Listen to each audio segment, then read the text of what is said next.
Hello everyone, it's George and welcome back to Call of Dragons. As dedicated free-to-play player who played this game for more than 500 days, I'm excited to share some insider tips and tricks with you. Stick around and let's dive in. Today we are going to discuss what's new in Call of Dragons in future patches, and finally we are getting some patch notes which we are of course going to discuss, right? I like the new improvements in terms of patch notes because we can actually see what we are reading right now, like the bigger letters makes it really easier for us to read and understand what kind of changes we are going to have in couple of days, right? So let's start. I think this will be really interesting and important update for the future of the game. First of all, we need to say that the update name is Song of the Arcadia. It's like a holiday event patch, but there is of course some major improvements, right? First of all, major updates, right? City theme improvements. Remove the debuffs from existing city themes. Current and future city themes will only provide buffs, which is amazing change, which we can see right now. There is a lot of city themes which have really negative debuffs, which makes them to use really rarely, right? And I think if there will be only a positive buffs, you will have more excitement whenever you are getting a new city theme, right? For example, like if you are marksman player, you don't want to have minus defense or minus HP. If you are mage, you don't want to have mage minuses, right? For example, Azure Garden, well, I'm a ranged player, right? I play with archers, I play with mages. So if I will put Azure Garden on my city team, I don't like to have minus attack, which means it will be removed. There will be only positive ones, and I think that's an amazing change for the future of the game. So what else? What else we can read? The new events, right? Smash the Shadows event now available.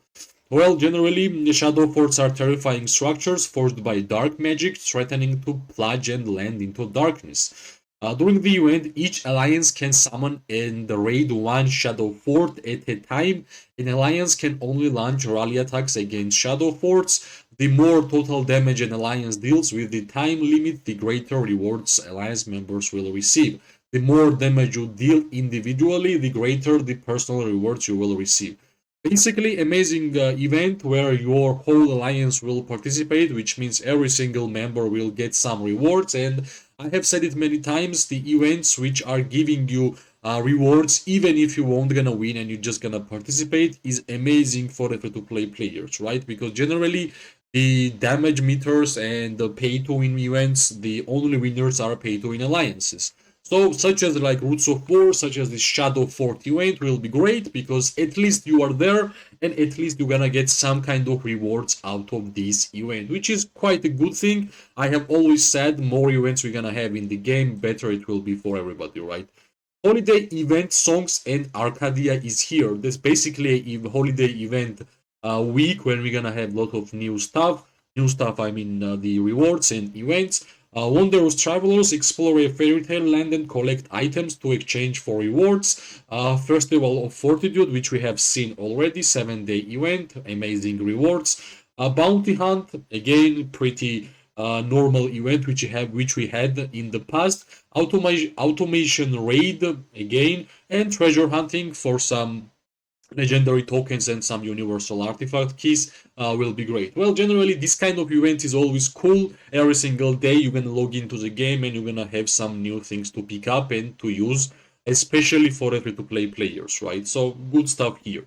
A new gameplay, achievement systems now available. In an all-new achievement systems is now available. Commemorate each step of your journeys through Tamaris. Achievements are divided into 5 categories: development, sociability, conquest, peacekeeping, and exploration, with trophies and rewards available for each category. When the achievement feature becomes available, only certain achievements will be calculated using historical data. Other achievements will only begin recording related to data once the feature becomes available. Well, again, more things to do, more rewards, more interesting stuff. I for sure know that there is a lot of players who love achievement systems that they have been in many different games, and finally Call of Dragons is going to have this new achievement system, which at least we have to see what kind of quests we are going to have, what kind of achievements we are going to achieve. But in general, I think from here we are going to have some gems, some tokens, some interesting rewards, which is really important for the free-to-play players, right? So more events and more rewards they are going to add to the game is better for the future of Call of Dragons. Combat system, and until I'm gonna read this combat system update, I will say yet again that Call of Dragons has the best PvP gameplay out of every single Kingdom Builder game which we have seen in the market. So if you enjoy PvP, Call of Dragons is for you. Battle UE improvements removed redundant data. Sometimes my English is really bad from the battle report screen, making it more okay. Improved display for a rally battle reports, making them easier to read. Add battle statistics. You can now directly see the resources of damage, shields, and healing in the battle. Added battle report categories. The battle report page is now divided into the three tabs: PvP, PvE, and others. So all the content creators or the players who love to test the new things and create a new hero pairs, create a new strategies, this will be really really important for you because you're gonna have a detailed data about how your hero pair performed, how your artifact performed, how your warped did its job, maybe it's healing, maybe it's damage. So every single detail which is in the combat system will be easier shown, so we're gonna understand what is better and what is bad, right? Simple mode improvements. Simple mode is quite good if you have some lags during PvP. Simplified settings for simple mode and provided presets, standard, extra simple, and custom, allowing you to choose what information is simplified according to your needs and switch between modes at the touch of a button. Improve the simple mode settings screen and controls, allowing you to adjust legion details and battle effect details. Well, pretty important update in my opinion because there is a lot of players who have complained about some lags during PvP whenever there is a couple of alliances fighting together. Sometimes the effects of the skills and in general the amount of legions are together on the map gives a lot of lag and a lot of like bad habits whenever you are fighting, right? So developers of the game are making it easier for us. We can customize what we want to see during PvP. Maybe we want to remove the icons of the heroes, maybe the names of the players, maybe even some skill effects, so it won't gonna lag for you, right? So everything what's gonna make this game more accessible and more easy to play will be great addition to the game. So simple mode improvements, I approve a lot. Elkrider unit improvement. I think Elkriders are one of the weakest type of units in the game.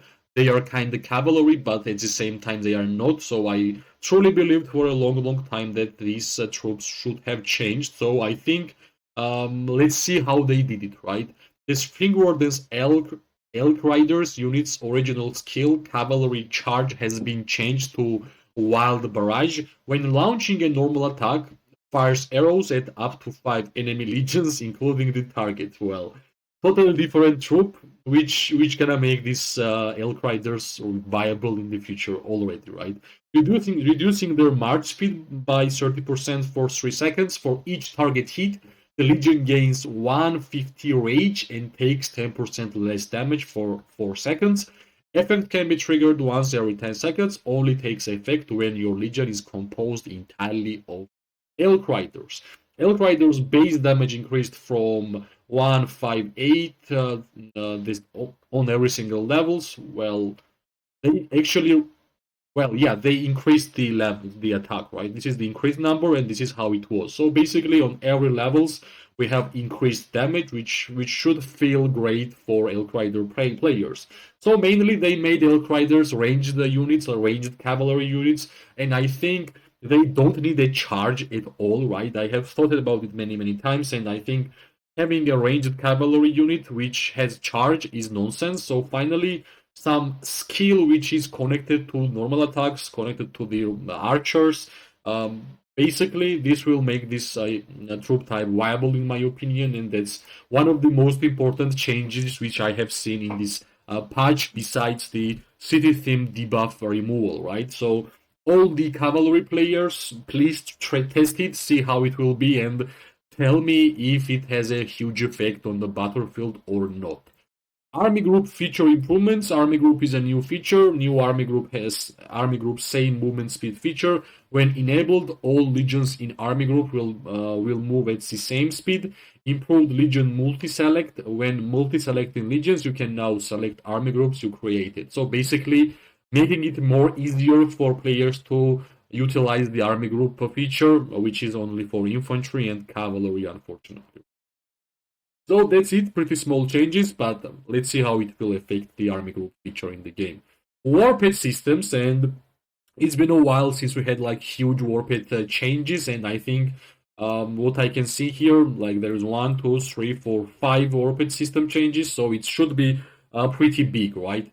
New skill upgrade system. When upgrading warped skills, you can now consume skill cards of the same star rating, skill cards of a lower star rating, and other warpeds who share that skill. Your current warped skill upgrades progress will calculate it as a percentage and displayed in a new manner.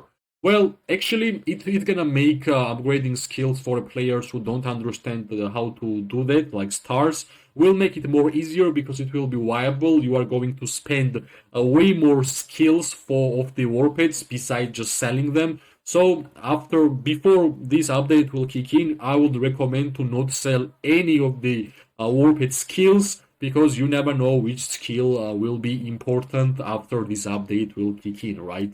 Exchange house adjustments. Purchase limits at the exchange house will now be reset every 1 week rather than every 2 months. Purchase limits have been reduced accordingly after this adjustment.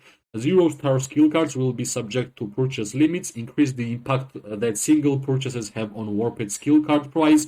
Fluctuation at the exchange house. Well, I at first didn't really understand why we even had a limit, I guess, for pay to win players to not buy everything together, but since the developers of the game has the data necessary to calculate if it will happen, I guess it won't, and that's why they are reducing from 2 months to 1 week, which is huge change, right? You will be able to build up your warped however you want.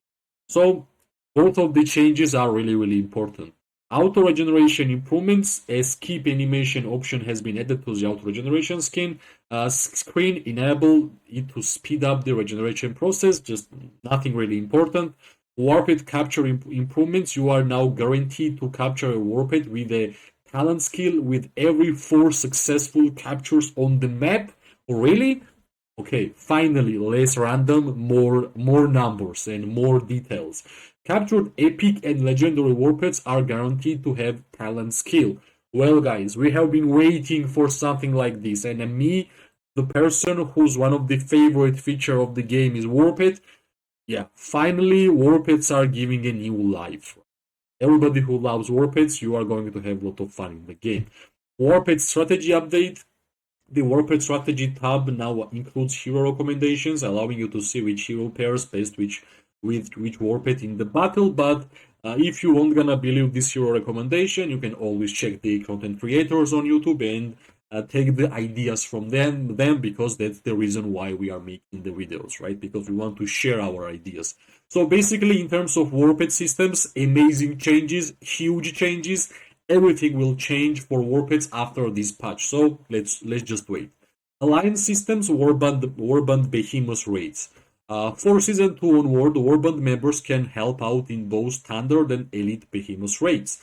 Warband members whose alliance territory is not adjusted to Behemoth layer cannot purify Behemoths, but they can help other Warband members whose alliance territory is adjusted to a Behemoth layer during raids. So basically, Warband will just help you to defeat the behemoths, not purify. Warband members who help out in raids cannot receive first occupation rewards, but they can take places in damage ranking. So basically, if you already taken the behemoths, but your warband wants your help, you can at least get some gold keys by doing damage in behemoth battles. Elite raids. Warband members who help out in elite raids cannot receive first occupation rewards, which is normal. If this is the first elite raid to complete on the server within the time limit, Warband members who take part in raid can receive corresponding behemoth avatar frame. So basically, made it more easier for Warband system to be in touch with the behemoth gameplay, PvE. But like if you are not getting occupation rewards for the first try, I guess you're gonna do it for your alliance. But these changes is just to help out some warband, some alliances which are not able to defeat some behemoths, right? Improved village raids mechanic for season 2 onwards. You can now launch raids on villages without road connection. Amazing, because every single time there is elixir village, you have to wait for road to connect. So perfect.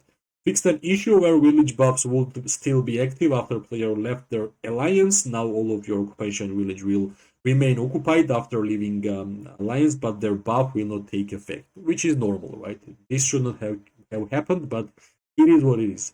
Alliance building removal limits. Players must now meet a minimum city level requirement to remove alliance buildings. You must be at least 10 level to deploy legions to remove alliance buildings. Yeah, that's all for alliance systems. Not a huge update. Some small detailed changes which should have some effect for the future of the game. Personal developments, Behemoth Trial improvements. The Behemoth Trial challenge failed. A screen now includes guidance on how to improve. Added a new reward for clearing stage 5. Now, the first time you clear the stage, you will gain 10 Kela tokens. I guess for beginners, that should be great, but for older players, getting Kela tokens is nonsense.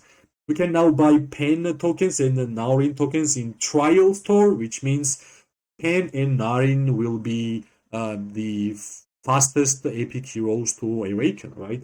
Chest opening improvements reduce the number of keys required to open all the arena, tavern, altar chests. Well, this is interesting, right? Before every single keys, you need to have 10 to open some chests. So they did not say how much it will cost, but it's really interesting.